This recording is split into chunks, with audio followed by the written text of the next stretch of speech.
नमस्कार, स्वागत है आपका हॉर्नबिल टीवी भारत पर। आइए एक नजर डालते हैं आज की बड़ी खबरों पर।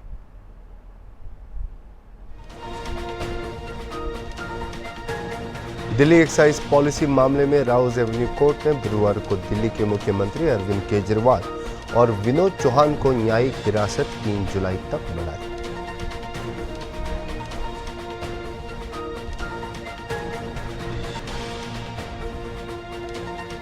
करीब 5.5 वर्ष पूर्व का गृह मंत्री अमित शाह पर आपत्तिजनक टिप्पणी करने के मामले में राहुल गांधी के मानहानि के मामले में अब 26 जून को सुनवाई होगी।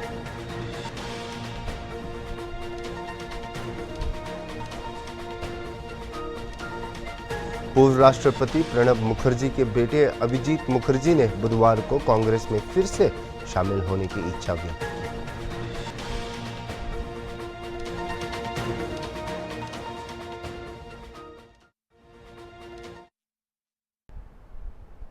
आइए नजर डालते हैं खबरों पर विस्तार से।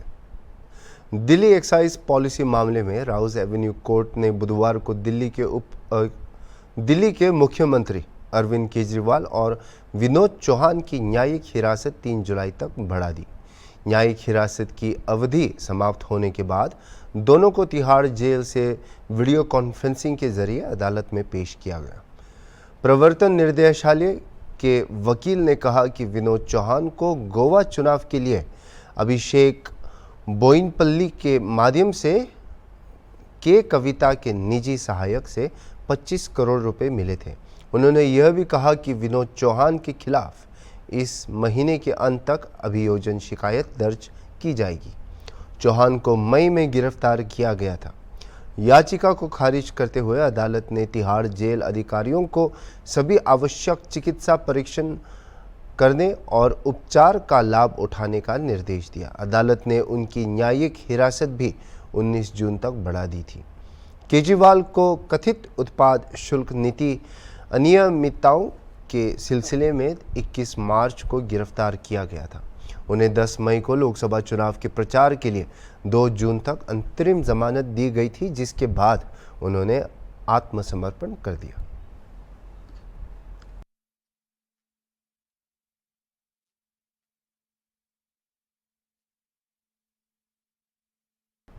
कांग्रेस के पूर्व राष्ट्रीय अध्यक्ष एवं वरिष्ठ नेता राहुल गांधी के मानहानि के मामले में अब 26 जून को सुनवाई होगी। गौरतलब है कि गृह मंत्री अमित शाह पर आपत्तिजनक टिप्पणी करने के मामले में सुल्तानपुर में एमपी एमएलए कोर्ट में ये केस चल रहा है, जिसमें राहुल गांधी जमानत पर चल रहे हैं। ये मामला है करीब 5.5 वर्ष पूर्व का, जहां कर्नाटक विधानसभा चुनाव के दौरान राहुल ने तत्कालीन बीजेपी के राष्ट्रीय अध्यक्ष अमित शाह और वर्तमान में देश के गृह मंत्री पर एक आपत्तिजनक बयान दिया था। इसी बयान से आहत होकर सुल्तानपुर के बीजेपी नेता विजय मिश्रा ने एमपी एमएलए कोर्ट में परिवाद दायर किया था, जिसे कोर्ट ने स्वीकार कर मुकदमा चलाने का आदेश दिया। इसी मामले में बीते 20 फरवरी को सुल्तानपुर पहुंचे राहुल गांधी ने अपनी जमानत करवा रखी है। बीजेपी नेता विजय मिश्रा के अधिवक्ता संतोष पांडे की माने तो आज मामले में सुनवाई होनी थी और पत्रावली बयान मुलजिम में लगी हुई है, लेकिन अधिवक्ताओं के हड़ताल के चलते और जज के अवकाश के चलते इस मामले पर सुनवाई नहीं हो सकी। अब आगामी 26 जून को इस केस में सुनवाई होगी। हाँ, क्या मामला था बताएं। Rahul Gandhi MP MLA court number 15 में माननीय राहुल गांधी की आज सुनवाई होनी थी, लेकिन न्यायालय चूंकि अवकाश पर है, इसलिए 26 जून की कार्यवाही सुनवाई के लिए निश्चित की गई है और न्यायालय अवकाश पर भी है। राहुल गांधी की हाजिरी माफी की दरखास्त दी गई है। आज वो आ नहीं पाए हैं, तो जो कुछ भी कार्यवाही होगी वो 26 जून को होगी ना। ठीक है। जिम्मेदारी नगर निगम के जिन जिम्मेदारों पर है वो कागजी खानापूर्ति कर लाखों डकार रहे हैं और शहर में बहने वाली गोमती जलकुंभी से पटी पड़ी है।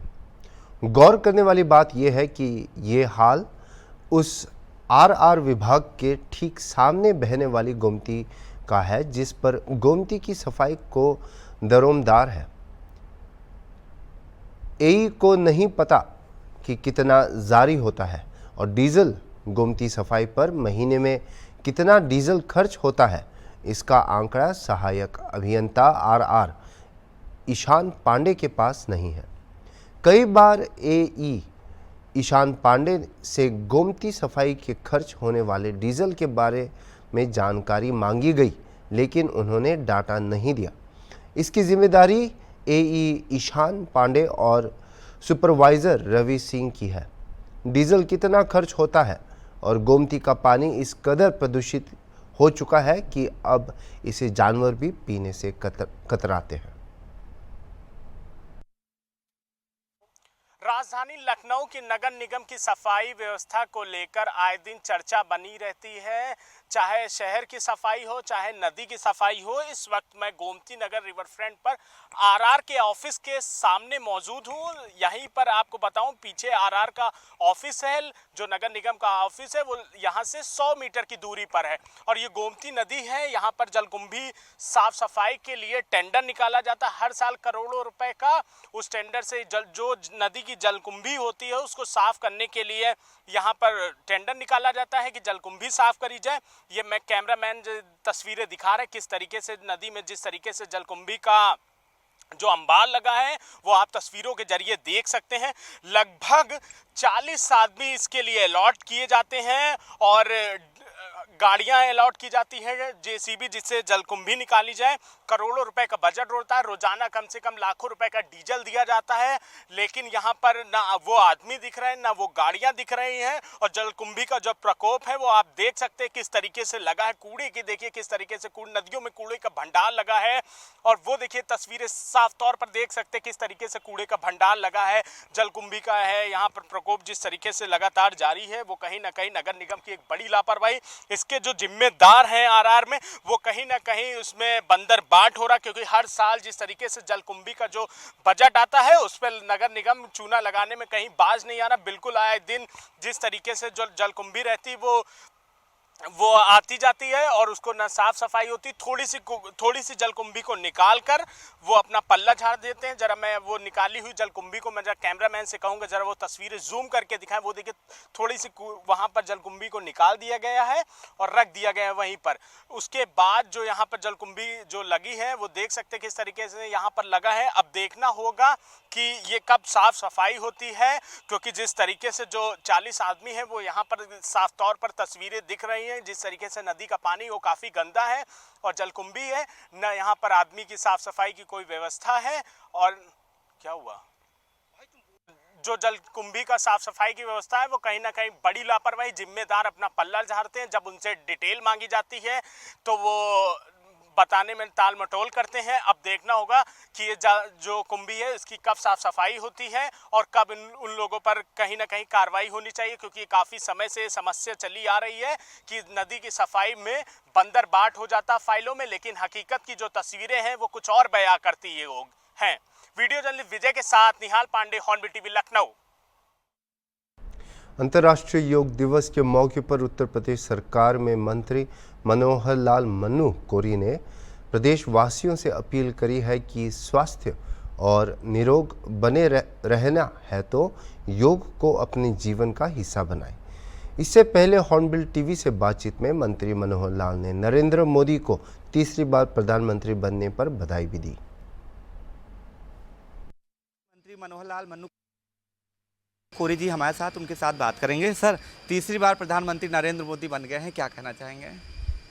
देखिए, हमारे देश के प्रधानमंत्री माननीय नरेंद्र मोदी जी ने जो कार्य विकास के किए हैं, ऐसे कार्य पूरे देश के अंदर उनका नाम जग जाहिर है। और ये तीसरी बार जीत की मैं बधाई देता हूँ और देश का विकास का कार्य अच्छा चलेगा और सभी लोगों ने सहयोग किया है।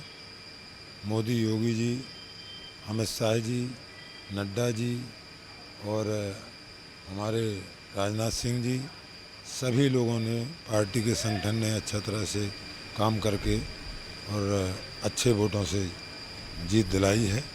और बनारस में कल आए भी थे तो काफ़ी अच्छा कार्यक्रम हुआ। इस बात को बहुत बहुत बधाई।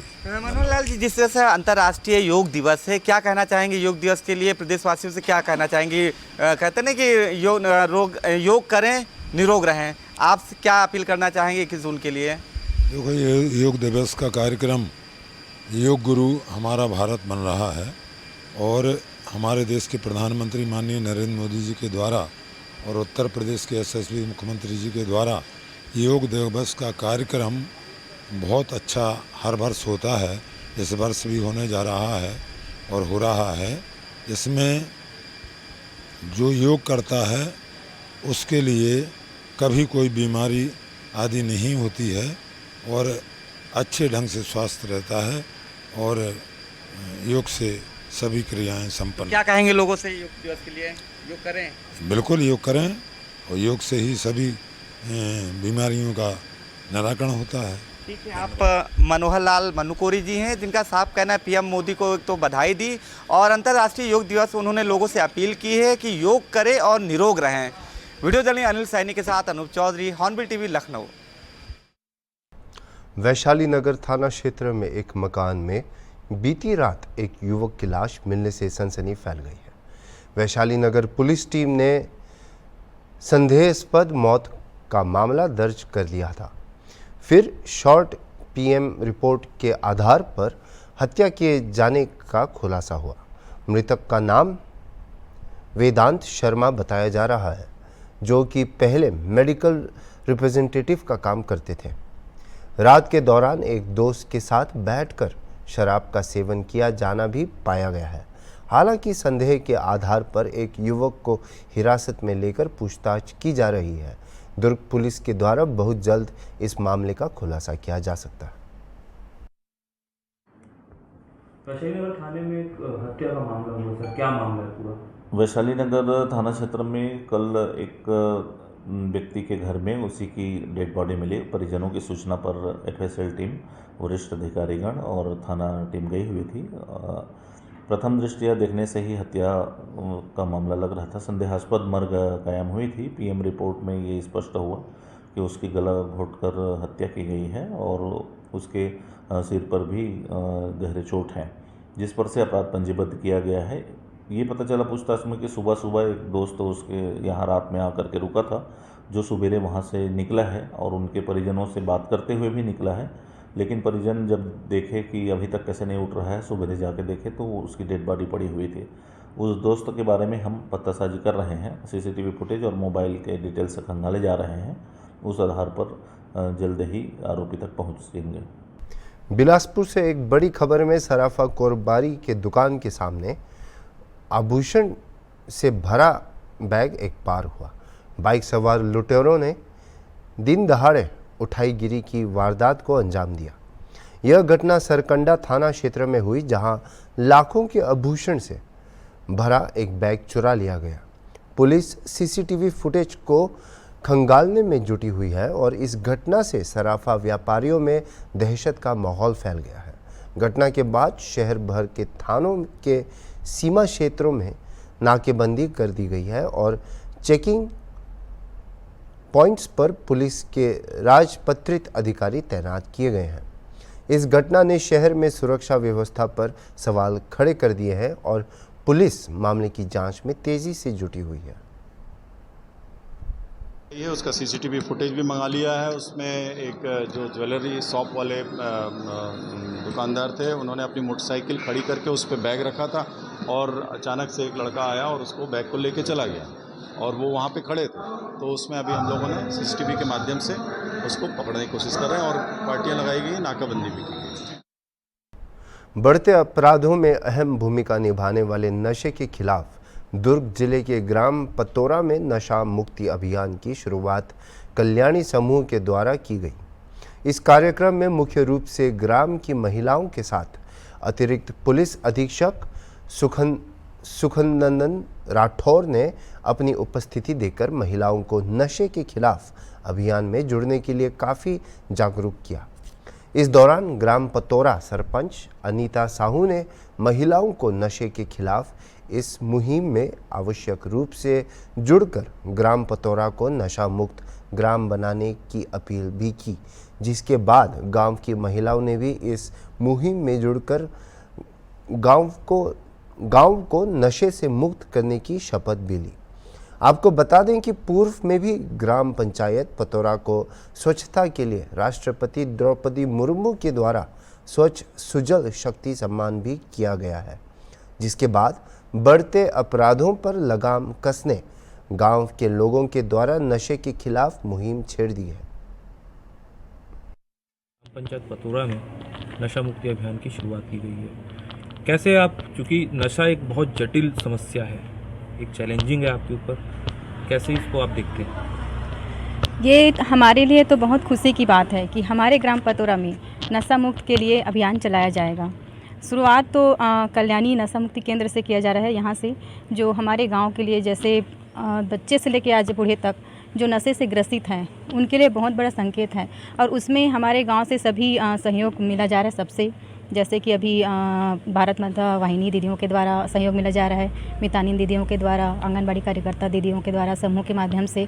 तो इस प्रकार से हमारे लिए बहुत ही अच्छी बात है, खुशी की बात है। अपराधों में एक बड़ी भूमिका नशे की दिखाई देती है, तो कैसा मानते हैं, किस तरीके से दूर किया जा सकता है? एक स्वस्थ शरीर में स्वस्थ मस्तिष्क होता है। नशा जो है वो मस्तिष्क को बिल्कुल प्रभावित कर देता है और उसके बाद फिर वो कहीं ना कहीं से आपराधिक गतिविधियों में भी चला जाता है। तो एक बहुत बड़ी भूमिका होती है नशे की आपराधिक गतिविधियों को बढ़ाने में। आप देखिएगा कि एक स्वस्थ व्यक्ति और स्वच्छ व्यक्ति कभी भी बहुत जल्दी किसी के ऊपर आक्रमण नहीं करता, लेकिन एक नशे में ग्रस्त जो व्यक्ति है वो किसी पर भी कोई भी आक्रमण कर देता है। तो बहुत बड़ी भूमिका नशा इसमें निभाता है। कल्याणी संस्था के द्वारा आज नशा मुक्ति अभियान की शुरुआत की गई ग्राम पंचायत में। क्या कुछ उद्देश्य है, लोगों को कैसे जागरूक करेंगे? चैलेंजिंग का टाइम है, कैसे आप जागरूक करेंगे? कल्याणी संस्था विगत 18 वर्षों से नशा मुक्ति के क्षेत्र में कार्य कर रही है और आज ग्राम पंचायत पतौरा में हम लोगों ने नशा मुक्ति को लेकर कि नशे की अधिकता दिन पे दिन बढ़ते जा रही है और जो नशा करने की उम्र कम होते जा रही है। सबसे बड़ी चिंता का विषय ये है कि पहले यूथ नशा करता था, अब किड्स तक बात आ गई है। के रूप में आप शामिल हुए हैं नशा मुक्ति कार्यक्रम में, क्या कुछ उद्देश्य रहा सर?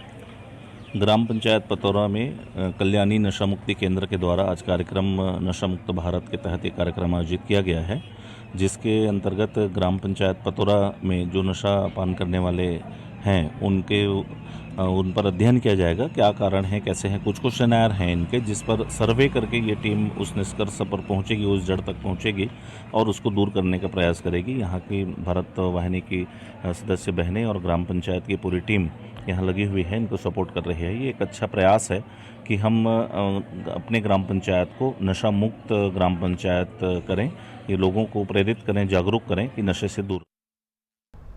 पूर्व राष्ट्रपति प्रणब मुखर्जी के बेटे अभिजीत मुखर्जी, जो 2021 में टीएमसी में शामिल हुए, बुधवार को कांग्रेस में फिर से शामिल होने की इच्छा व्यक्त की। अभिजीत मुखर्जी ने कहा कि टीएमसी की कार्य संस्कृति कांग्रेस से मेल नहीं खाती है और अब बहुत हो गया है। उन्होंने कहा कि दिल्ली वापस आने के बाद वह कांग्रेस के वरिष्ठ आला कमान से समय मांगेंगे और अगर वे उनसे तुरंत शामिल होने के लिए कहेंगे तो वह ऐसा करेंगे। मुखर्जी ने कहा कि वह 2019 में उन कारणों से चुनाव हार गए जिनका वह खुलासा नहीं कर सकते। उन्होंने कहा कि 2.5 साल तक कांग्रेस ने उन्हें जो भी कार्यभार दिया उसे उन्होंने निभाया, लेकिन वे पर्याप्त नहीं थे। मुखर्जी ने दावा किया कि उन्हें एक विशेष व्यक्ति, एक विशेष समूह द्वारा धीरे धीरे हाशिए पर धकेल दिया गया और इस बीच ममता बनर्जी ने उन्हें वापस बुला लिया क्योंकि उन्होंने उनसे समय मांगा था।